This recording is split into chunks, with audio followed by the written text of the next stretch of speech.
Muito bem, começando aqui no acervo em 1872, temos aqui a rua Líbero Badaró. Essa fotografia foi tirada da esquina da rua direita e foi registrada em aproximadamente entre os anos de 1870 e 1880. O prédio da esquerda é o antigo solar dos Barões de Itapetininga, qual posteriormente foi dos Barões de Tatuí. Este foi demolido em 1889 para a construção do Viaduto do Chá. Os prédios à direita estão onde hoje é a Praça do Patriarca. A rua Líbero Badaró foi aberta pelo capitão-general Marechal Frei José Raimundo Chichoro da Gama Lobo, qual governou a capitania de São Paulo de 5 de maio de 1786 a 4 de junho de 1788. Aqui também temos a fotografia tirada da próxima rua Senador Paulo Egídio, em direção à Faculdade de Direito. Essa foi tirada por volta de 1874. Chegando ao acervo em 1890, São Paulo contava em 1890 com cerca de 65 mil habitantes. O recenseamento mostrou que a população paulistana passara a crescer a taxas elevadas. A razão para isso estava no grande número de imigrantes estrangeiros que aqui se fixavam. Para o censo de 1890 foram criados os seguintes distritos: o Norte e Sul, que corresponde à paróquia de Nossa Senhora da Assunção da Sé, Santa Efigênia, Santana, Consolação Braz, Nossa Senhora do Ó e Penha. Neste censo já não faziam parte do município de São Paulo as paróquias de Nossa Senhora Conceição de Guarulhos, São Bernardo e o Desterro de Chuquiri, que mais tarde passaram a integrar dos outros municípios ao redor de São Paulo. Chegando aqui ao acervo de 1900, o último censo do século XIX registrou um período de crescimento vertiginoso para São Paulo, que então se transformou numa cidade de 240 mil habitantes. Antigas chácaras ao redor do núcleo histórico da cidade eram loteadas e a área urbana expandia continuamente. Ferrovias faziam a ligação com o interior, onde se produzia o café, e com o Porto de Santos, por onde ele era exportado. São Paulo se firmava como o mais dinâmico centro comercial e financeiro da província. A ferrovia Santos Jundiaí foi inaugurada em 1867, mas as instalações da grande estação de passageiros do bairro da Luz entraram em uso apenas em 1901.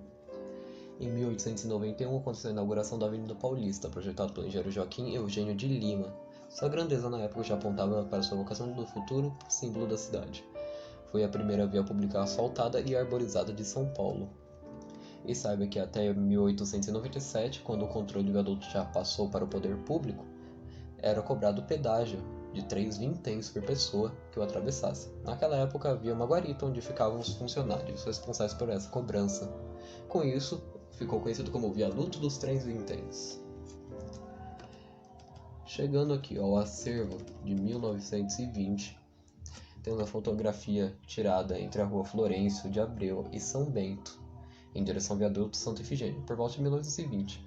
À direita, parte do Mosteiro de São Bento, ao centro, o início do viaduto Santa Efigênia, inaugurado em 1913. À esquerda, o prédio onde funciona o escritório da Companhia Paulista de Estradas de Ferro, construído em 1886 e demolido em 1932.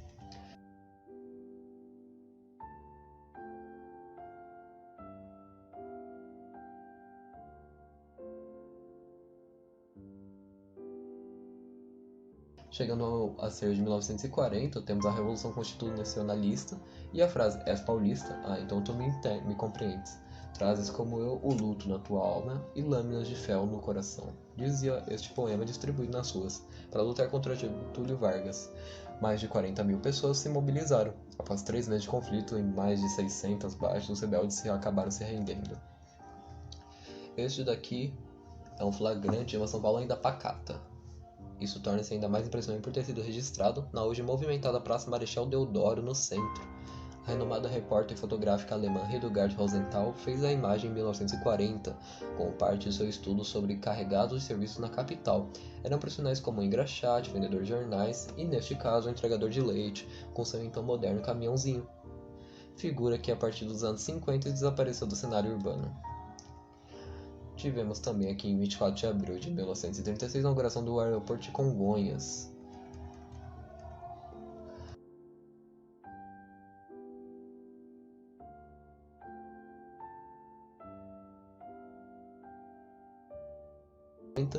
Nos anos 50, São Paulo viu a sua população passar de pouco mais de 2 milhões de habitantes para mais de 3,5 milhões.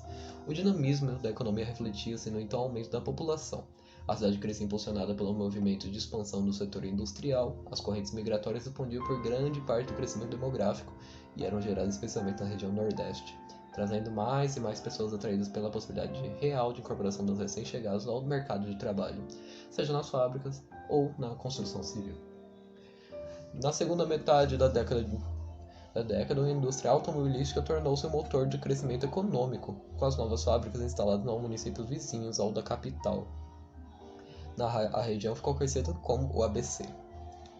Na ampliação da foto aqui, tomada do edifício Matarazzo, no início da década, é possível observar à esquerda um dos palacetes erguidos pela família Prates, entre a rua Líbero Badaró e o Vale do Anhangabaú. Ao centro, o edifício Sampaio Moreira, e ao fundo, o edifício Martinelli. A Torre do Banespa, que é o atual Altinos Arantes, que foi inaugurado em 1947, e o edifício do Banco do Brasil. Em 1959 era inaugurada a ponte aérea Rio-São Paulo, que passava a oferecer um serviço então inédito, o qual teria o embarque imediato sem necessidade de reservas, e reunia as principais empresas aéreas da época, em voos que duravam cerca de 90 minutos. Chegando ao ser de 1960, temos aqui a inauguração do Shopping Guatemi, qual é o primeiro da cidade. Os lojistas de ruas não queriam se filiar dentro do shopping, então só colocavam suas vendas em torno dele. Em 1960 foi inaugurado o estádio Cícero Pompeu Toledo, atual estádio Morumbi. Chegando ao ser de 1970, deu-se início à construção do elevado Costa e Silva, apelidado de Minhocão. Erguido a toque de caixa no governo Paulo Maluf com vigas pré-moldadas. O viaduto de 3,4 km de extensão ficou pronto praticamente em um ano. Em 25 de janeiro de 1984, este cenário é a Praça da Sé, qual é o centro da cidade de São Paulo. O Brasil ansiava pela democratização e pelas eleições diretas. Os movimentos se espalharam por todo o país, mas a campanha das diretas somente conquistou as ruas depois do histórico comício de 25 de janeiro. O aeroporto de Congonhas também trocou suas aeronaves antigas por mais novas, como podemos ver. A casa de detenção sempre será lembrada por um dos seus episódios mais violentos que a cidade conheceu. Em 2 de outubro de 1992, 111 presos foram mortos pela polícia militar durante uma rebelião. Na época da chacina, a casa de detenção, projetada para 3.000 presos, abrigava 7.300 homens. Em 2005, o Carandiru terminou de ser implodido e em seu lugar foi construído um parque.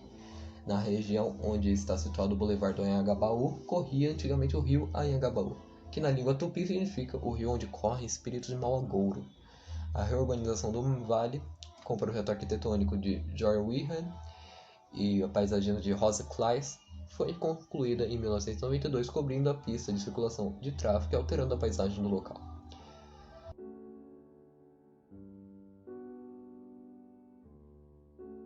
Em novembro de 1991, tivemos a inauguração do Sambódromo do Anhembi.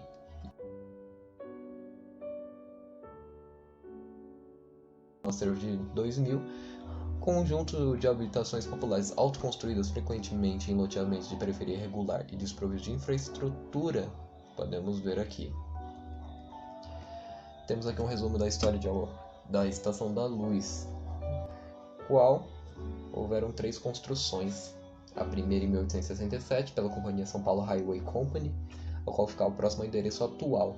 A segunda em 1888 entre as ruas Florencio de Abreu e a Avenida Casper Libero. A Igreja da Sé também teve a Igreja de São Bento dos Clérigos e a Catedral Antiga foram demolidas e reconstruídas como a atual Catedral da Sé, com início em 1913 e término em 1954.